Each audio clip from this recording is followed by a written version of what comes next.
Assalamualaikum warahmatullahi wabarakatuh. Pada video ini kita akan membahas tentang beberapa model kepemilikan barang yang ada di pusat logistik berikat. Pusat logistik berikat merupakan salah satu tempat atau kawasan di mana barang dapat berasal dari luar daerah pabean atau luar negeri, kemudian ditimbun pada PLB tersebut selama beberapa waktu tertentu, baru kemudian bisa dikeluarkan ke dalam negeri atau dalam daerah pabean. Nah, ada beberapa tipe kepemilikan terkait dengan penimbunan barang tersebut. Yang pertama adalah barang milik PLB atau barang milik pengusaha pusat logistik berikat tersebut. Katakanlah pengusaha PLB tersebut membeli barang di luar negeri, kemudian ditimbun di PLB. Nah, setelah itu barang dipasarkan ke dalam negeri. Selama barang ditimbun di PLB, barang mendapatkan fasilitas penangguhan biaya masuk dan tidak dipungut pajak. Setelah laku atau setelah ada pembeli, barulah barang tersebut dikeluarkan dari PLB dengan membayar biaya masuk dan pajak dalam rangka impor. Kemudian model kepemilikan barang yang kedua adalah milik supplier.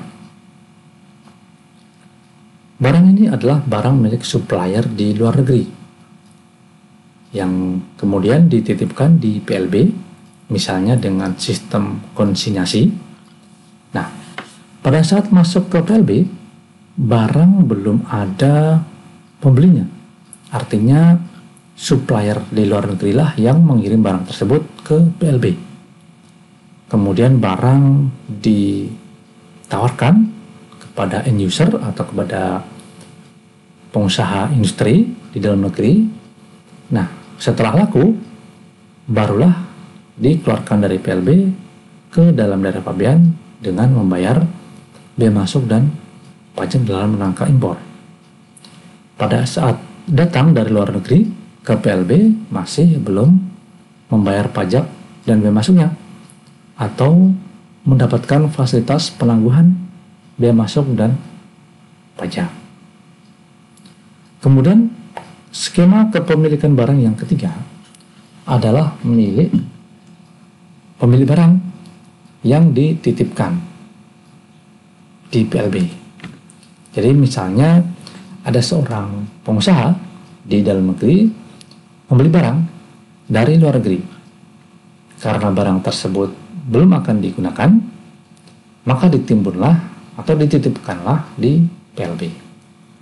Keuntungannya, pada saat ditimbun di PLB, barang belum membayar biaya masuk atau menambahkan penangguhan biaya masuk dan pajak dalam rangka impor tidak dipungut. Nah, setelah akan digunakan, ketika akan digunakan, barulah barang tersebut dikeluarkan dari PLB ke dalam negeri dengan membayar biaya masuk dan pajak dalam rangka impor. Pada situasi serupa, bisa juga untuk barang yang akan diekspor. Nah, misalnya pemilik barang di luar negeri membeli barang di Indonesia. Kemudian barang tersebut ditimbun pada PLB.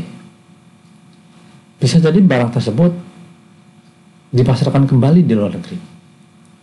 Setelah laku, barulah barang tersebut dikeluarkan dari PLB untuk tujuan diekspor. Nah, keuntungannya pada saat dia dimasukkan ke PLB, barang tidak membayar atau tidak dipungut PPN dan PPNBM. Nah, bagaimana pembayaran biaya masuk dan pajak dalam rangka impornya? Nilai pabean atau nilai yang didasarkan untuk penghitungan biaya masuk dan pajak dalam rangka impor pada masing-masing kepemilikan itu akan berbeda. Misalnya, pada saat ini kegiatan X atau barang milik PLB yang pertama adalah menggunakan invoice pada saat penjualan dari PLB ke pembeli di dalam negeri. Jadi pada transaksi X ke PLB, nah barang ini merupakan milik PLB. PLB membeli dari X di luar negeri. Ketika masuk ke PLB, mendapatkan fasilitas penangguhan biaya masuk dan tidak dipungut pajak. Nah, setelah itu barang ditawarkan kepada A. A membeli barang dari PLB.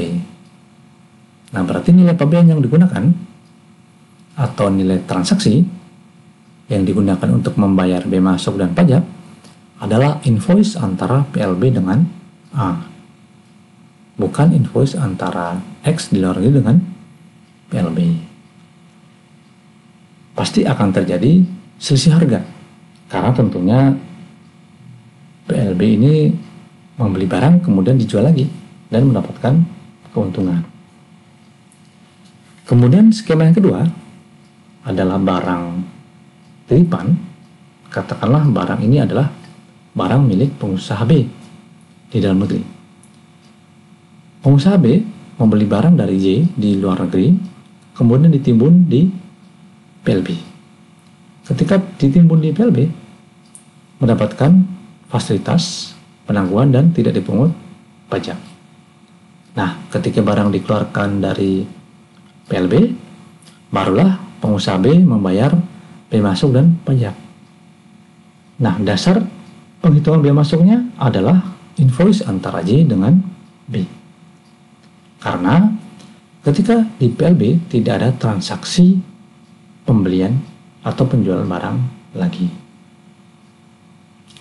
Kemudian skema yang ketiga merupakan barang konsinyasi. Misalkan supplier dari luar negeri, yaitu Z, menitipkan barang ke PLB. Kemudian barang ditawarkan kepada pengusaha atau end user di dalam negeri.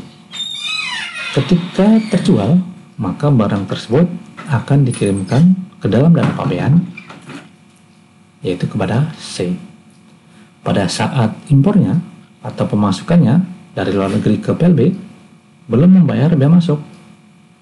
Nah, barulah pada saat keluar dari PLB dibawa ke C membayar bea masuk dan pajaknya. Dasar perhitungan bea masuknya adalah penjualan dari Z ke C. Karena pada saat masuk dari luar negeri ke PLB belum ada transaksi.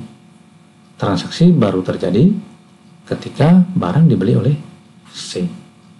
Nah, demikianlah macam-macam nilai pabean berdasarkan kepemilikan barang pada pusat logistik berikat. Terima kasih. Wassalamualaikum warahmatullahi wabarakatuh.